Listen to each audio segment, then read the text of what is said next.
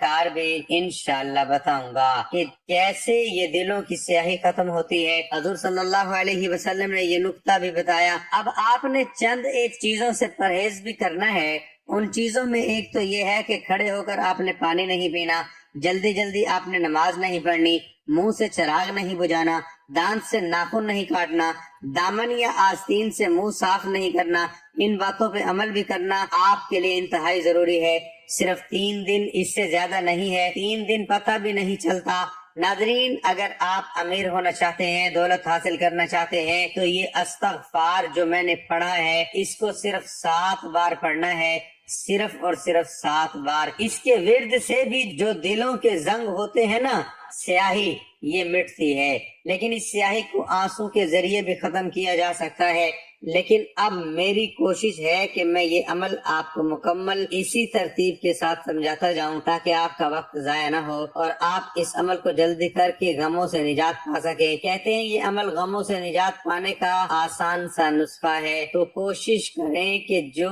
3 دن آپ کو عمل کے لیے میں عرض کر رہا ہوں، کوشش کریں آپ باوضو رہیں، حالت وضو میں رہنے کی کوشش کریں۔ تو اس کے بعد اب آپ نے چوتھے نمبر پر جو سورت پڑھنی ہے وہ بالکل آسان سی ہے، اس کی تعداد بھی بالکل تھوڑی سی ہے، ہاتھ کی انگلیوں پہ بھی پڑھ سکتے ہیں، ویسے انگلیوں کی طرف اشارہ کیے بغیر بھی یہ تعداد یاد رہ سکتی ہے، کوئی ایسی بات نہیں ہے کہ آپ کو یاد نہ رہے، ایسے بھی آپ کر سکتے ہیں۔ جب آپ نے یہ عمل کرنا ہو ویڈیو کو چلا لیں، جہاں میں نے یہ پہلی دعا پڑھی میرے ساتھ پہلی دعا پڑھ دیں، دوسری پڑھی دوسری پڑھ لیں، تیسری جہاں پہ پڑھی وہاں پہ تیسری پڑھ لیں، چوتھی جہاں پہ دعا ہوگی وہ چوتھی پڑھ لیں، جتنی تعداد بتائی جائے اتنی ہی پڑھیں۔ ناظرین، چابی ہے، اگر وہ تالے کو لگائی جائے وہ تالا کھل جائے گا، اگر اس چابی کو توڑ دیا جائے، اس کا ایک دندہ توڑ دیا جائے یا وہ پوری چابی نہ لگائی جائے تو وہ تالا نہیں کھلے گا۔ اسی طرح اگر عمل کے اندر آپ اپنی من مانی کریں گے، اللہ والوں کے بتائے ہوئے طریقے پر عمل نہیں کریں گے، تو پھر آپ بھی اپنی قسمت کا تالا نہیں کھول سکتے، اپنے مقدر کا تالا نہیں کھول سکتے، وہی کھول پائے گا جو بندہ اس پر عمل کرے گا۔ ناظرین، آخر میں آپ نے سورۃ اخلاص پڑھنی ہے، سورۃ اخلاص آپ نے صرف اور صرف 7 مرتبہ پڑھنی ہے۔ میرے خیال میں یہ پورا عمل چند سیکنڈ کا عمل ہے، 2 منٹ سے زیادہ کا یہ عمل نہیں، بس سمجھاتے ہوئے بتاتے ہوئے ٹائم لگ رہا ہے، کچھ چیزوں پہ عمل کرنا ہوتا ہے اور کچھ چیزوں کی ضرورت بھی ہوتی ہے، وہ آپ کو سمجھائی جائے، آپ کو بتائی جائے تاکہ آپ دیکھیں۔ جتنا یقین کامل ہوگا، جتنا یقین پختہ ہوگا، اتنی ہی آپ کو اس عمل سے فائدہ ہوگا۔ بس آپ نے اس عمل کو جو میں نے کہا ہے دل کے اندر اپنا مقصد رکھنا ہے اور وہ آپ کا عمل کے دوران مقصد ذہن میں ہی رہے، مقصد سے آپ نے ہٹنا نہیں۔ سورۃ اخلاص پڑھنے سے آپ کو انشاءاللہ ظالموں پر بھی غلبہ ملے گا۔ کوئی شخص ہے کسی بیماری کے اندر مبتلا ہے،